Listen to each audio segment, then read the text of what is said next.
আর সব কিছু সত্য, পরিপূর্ণ সত্য, সেই কোরআনের সাথে নবীজির চরিত্র কি করলেন? তুলনা করলেন। তাহলে নবীজির চরিত্র কোন পর্যায়ের হলে আম্মা জান আয়েশা রাদিয়াল্লাহু তাআলা আনহা কোরআনের সাথে তুলনা করতে পারেন? সকলে বলি সুবহানাল্লাহ। ভাইরা আমার, এখানেই শেষ নয়।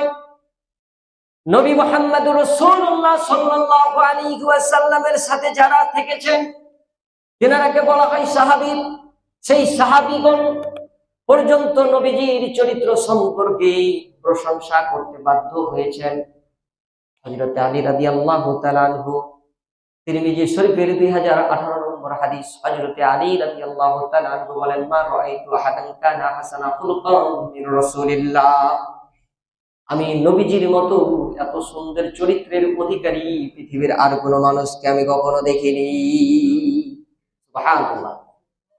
এত সুন্দর চিত্তের মানুষ, এত সুন্দর চরিত্রের অধিকারী আমি পৃথিবীতে আর কাউকে কখনো দেখিনি, আমার চোখে পড়ে। যিনি সবসময় থেকেছেন, দেখেছেন, তিনার পাশে থেকেছেন, তারা এই কথা বলতে বাধ্য হয়েছে।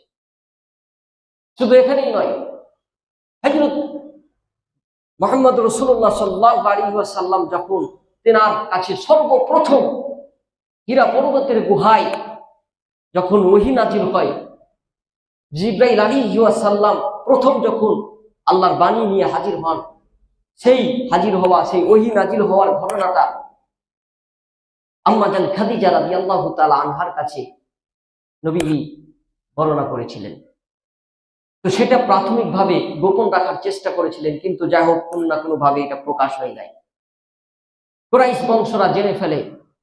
যখন কুরাইশ বংশরা জানতে পারে, জানার পরে দেখেন তারা নবীজির ব্যাপারে কত রকমের রং তামাশা, কত রকমের ঠাট্টা, কত রকমের কটুবাক্য, বিদ্বেষপূর্ণ কথাবার্তা, কত রকমের তিরস্কার, বিভিন্ন রকমের কথাবার্তা শুরু করে দিয়েছে, সমালোচনা শুরু করে দিয়েছে নবীজির বিরুদ্ধে।